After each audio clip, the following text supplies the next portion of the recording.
আনন্দের অন্য পিঠে বিষাদের কথা। নিরানন্দ এবারের ঈদ রংপুরের মকবুল হোসেনের বাড়িতে। বাড়ির আদরের ছেলেটিকে হারানোর ব্যথা যে ভোলার নয়।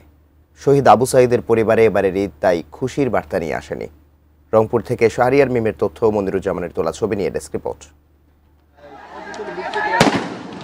2024 সালের 16 জুলাই কোটা সংস্কার আন্দোলনে শহীদ হয়েছিলেন বেগম রোকেয়া বিশ্ববিদ্যালয়ের ইংরেজি বিভাগের মেধাবী শিক্ষার্থী আবু সাঈদ। গত বছরেও একসাথে পরিবারকে নিয়ে ঈদ পালন করেছিলেন তিনি।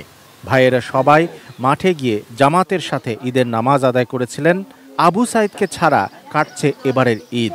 পরিবারের সবার মুখে বিষাদের ছাপ।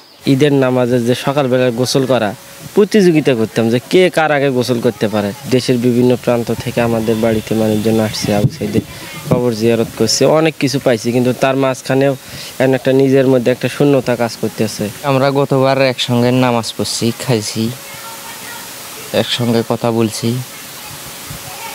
যে কোনো ব্যাপারে কথা বলতো আমার সঙ্গে, আমাকে বড় ভাই বলে শ্রদ্ধা করতো।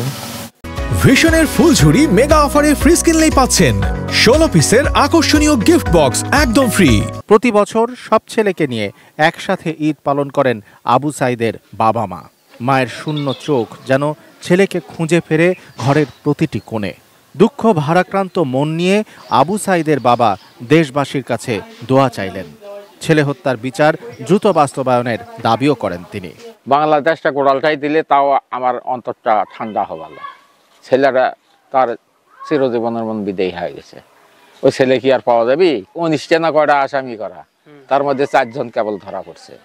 এখন সরকারের যদ্দেও কমার আইনের আওতায় আনছে না, বিচারও অঙ্কে হচ্ছে না। আমার ছেলে তো দুনিয়া শুদ্ধই, আমরাও আলু তো আমার ছেলে খুব ভালো। যতদিন পৃথিবীর থাকবো ততদিন আমার মনে থাকার থেকে। বছর ঘুরে ঈদ আসলেও আর ফিরবেন না আবু সাঈদ। পরিবারের সবার এই অতৃপ্তি বয়ে বেড়াতে হবে আজীবন। Shamsul Arefin, desk report, ATN news.